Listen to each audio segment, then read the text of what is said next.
Hi, my name's John. If you're here watching my videos, tap the subscribe button in the lower right hand corner. If you like my videos, hit the bell icon so you can get notifications for new videos. And at the end of the video, you can hit the icon in the center and also subscribe to my channel.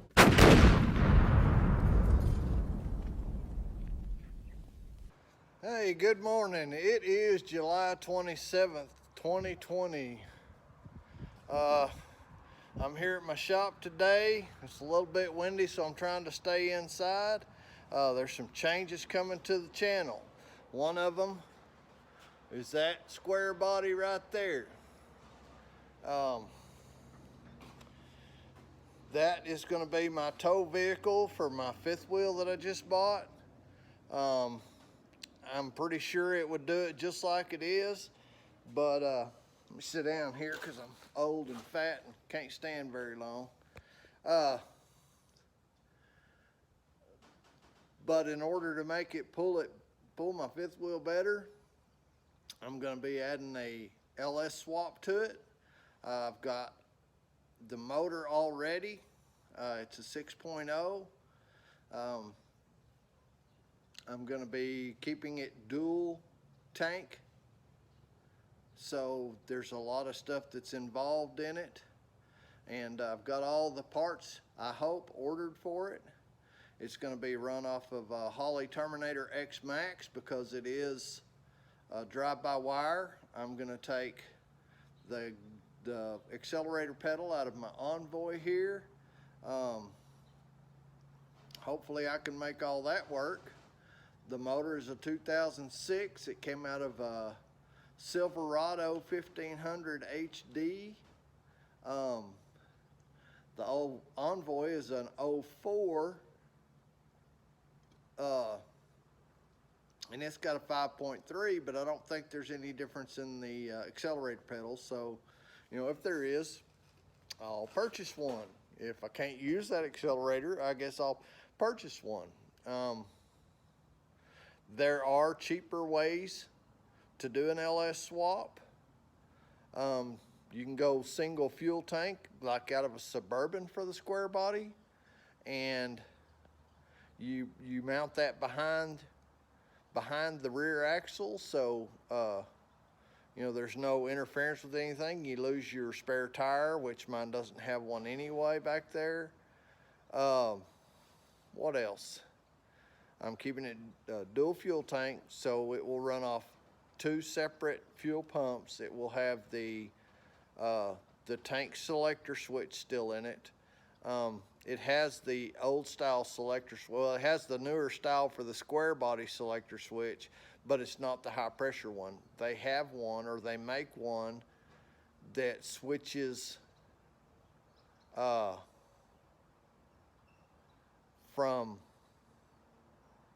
how do I say it? Switches from the selector tanks. It's for the newer style, but it came with the trucks that already had fuel injection, and they're rated up to 65 pounds, which, you know, on average an LS runs anywhere from 48 to 58 pounds. That should be okay. If not, I'll find ball valves to put in the line, you know, like the racers do, in order to switch their highway fuel to their race fuel, and vice versa, like these guys do for race week and stuff like that.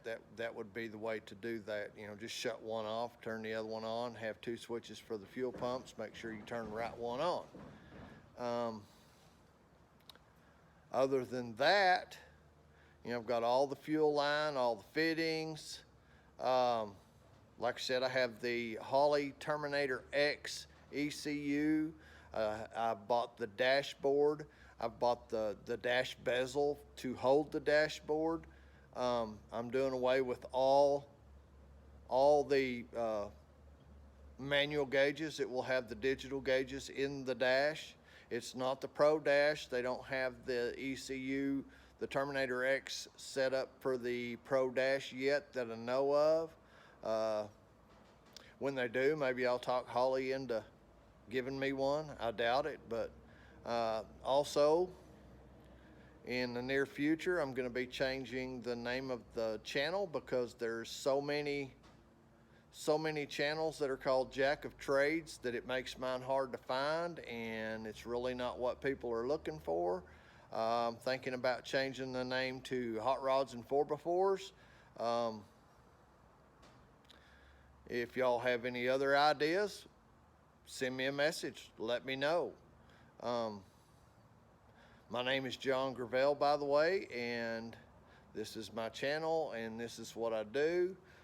There's the motor, and it came with most of the harness. I was told it came with the harness and you know, all the plugs and all the accessories, and it's missing a starter. The harness was cut, and therefore the reason I'm going with the Holley ECU. Plus the Holley ECU is easier. It's basically plug and play. You know, you hook it up, you program it to what you have in it, and then from there you go and do what you need to do. I'm not going to be putting any performance mods on it. It's going to be all stock for reliability reasons, because it's going to be basically a daily driver, and it's going to pull my trailer. You know, it will be pretty easy if something happens where, you know, I can convert it to, you know, like I said, the separate tank switches and, you know, returns and all that stuff, where, you know, if I'm running off one tank, it returns to one tank. It's kind of a pain in the butt. You have to have two two-way valves. Is that right? Where you have two coming in and one going out, or one coming in and two going out for the supply and the return. On this motor, it's a 2006, like I said, and it has the returnless fuel rail on it. I'm going to convert that to a return fuel rail, simply because it makes the setup to the dual tanks easier. You know, I've done a lot of research on this, and that's the easiest way to do it, not the cheapest. If you want to do it right, and you're not just throwing a motor in there, and wow, I don't know what's going on with the light on my phone. If you want to do it right and you don't want to just throw it in there and run it off one tank, you want to have both tanks accessible without just using what they call an equalization tube. This is the way to do it. Hopefully it doesn't take me months to do it, because I want to try to go camping sometime before it gets cold. And I'm planning on, you know, as soon as all my parts come in, get in here and work, you know, from morning till night as long as I can, as long as it's not hot. My shop gets like an oven in here, and I don't handle heat well because I'm old, fat, and I have heart problems. But and plus I've had a heat stroke before, so you know that's another thing. I don't need to push myself to have another one there. You know, once you have one, it's easier to have another. I'm gonna make it where I've got the aluminum 3-row radiator for it with the dual fans on it. I'm gonna make it where the fans click on like they're supposed to when the AC comes on. I'm gonna have to see how to do that, if there's a way to do that through the Holley ECU. Sorry about all the shaking, I'm moving around. And let me see, what else? I've got to clean up my shop and make room for it. I'll probably be pulling this Nova out and putting it out in the driveway for a while. I've still got a bunch of stuff I've got to pull off of it. I've just not had the energy to be up here and do anything. And with everything going on in the world right now, I really haven't wanted to go out of the house simply because of my health. You know, I try to stay out of the stores. I try to, you know, we've done a lot of grocery shopping while this was at minimal, and you know, we're just kind of living off that and going on to the store only when we absolutely have to. My son's let me borrow his little, I don't know what you call it, shop blower. I'm gonna have to go to the Walmart or something and buy one for myself, simply because I can't keep his. And I'm working on a fence here where somebody drove through our fence and, you know, stole a bunch of property around the place.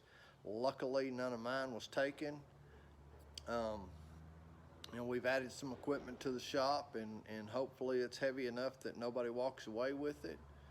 I got a new transmission jack finally after 5 years after they broke into my shop the first time. I've got a floor press, you know, and some other stuff. I added a air over hydraulic long ram jack to my cherry picker, my motor lift.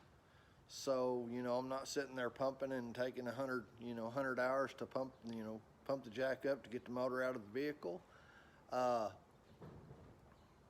And that way, you know, and that's the reason I bought the transmission jack, is so I have something to hold the transmission in place while I'm pulling the motor out, or pull the transmission out and then the motor, you know, then the motor. I'm going to be using the original transmission. It's the 4-speed SM 465 that came in the thing. Very low geared transmission, should be just fine for pulling, you know, a trailer. The rear differential and the front differential are both, according to the truck specs, 373 geared. I'm not so sure how accurate that is, because the guy that I bought it from years ago used it to pull a long stock trailer, and usually with about 15, you know, fat cows in it, which is, you know, right at 11,500 pounds or something. So, you know, it would pull my trailer just like it is, but, you know, it wouldn't do it well. And maybe it did, I don't know. But it acts like it's got the 411 rear ends in it. So, you know, I don't know. I've never looked at them. I've never had any problem with them, so I haven't had to take them apart to look at them. It has the aluminum transfer case in it, the chain drive.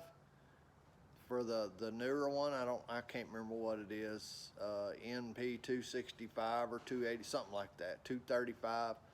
It's the bigger one for the 3/4 ton, I know that. I've got, if it comes to it, I've got a turbo 400 with an MP 205 to put in it, the gear drive one.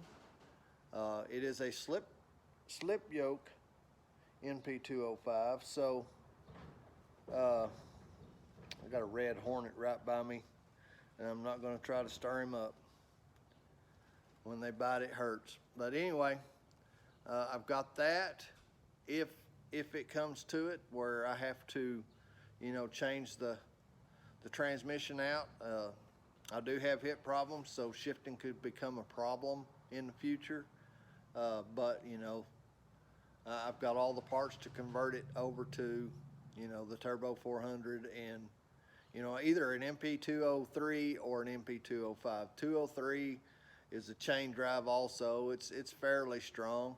The only thing is I don't have a drive shaft for that one. They both came out of 3/4 ton trucks, so I'm not really worried about that.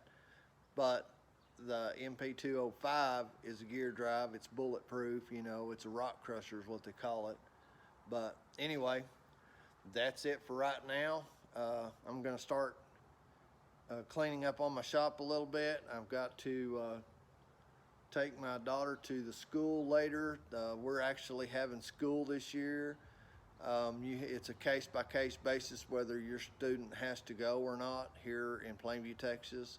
I think they're stupid for doing it, but there's nothing I can do about it. And, you know, what it relates to in this town, if you got a little bit of money, your kids get out of school. If you're like me and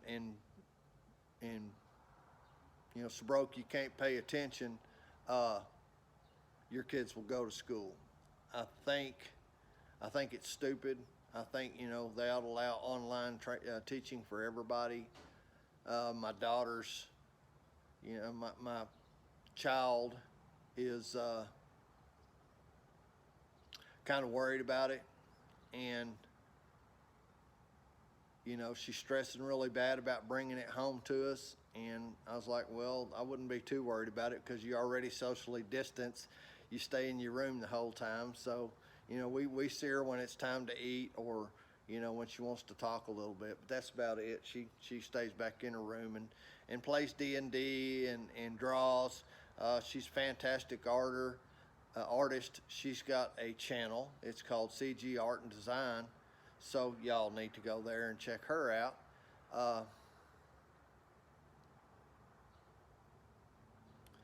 And let me see, I'm trying to think of anything else I can come up with. Like I said, as soon as I get all my parts in, that's when I'm going to start it. So, you know, from here out, it's just going to be kind of videos of me waiting on parts. So, you know, I'm just going to be working on my shop. I'll take a picture every once in a while, let y'all see how the shop's progressed.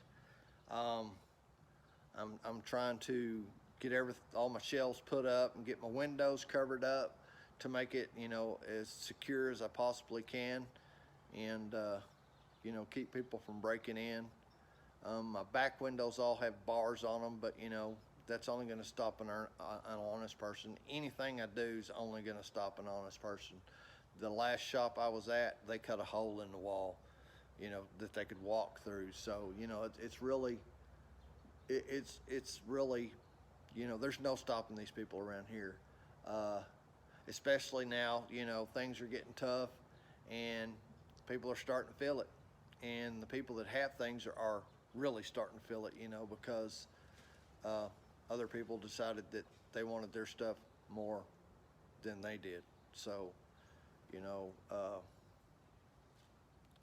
all I can say is if you're near somebody or you live near somebody and you see something going on that you don't think should be going on, or it don't look quite right, call the police. Don't try to interfere yourself. Call the police. We do have cameras around here, so, you know, everything's, well, since the first instance, we have installed some cameras around here. Some of them for the people that I don't really trust here, so we can see what the hell's going on. But anyway, other than that, that's it for now. And I hope things get here pretty quick. You know, they're all supposed to be here by, you know, at the end of the first week of August. So, you know, within the next 10 days, I should have everything here and get ready to get started on the square body. It's a K25, and hopefully I can get it done in about 2 weeks, maybe a month at the most. I'm going to work my tail end off to get it done, and you know, like I said, I'm changing the name so people can find my channel a little better, or they may want to look at my channel a little more. And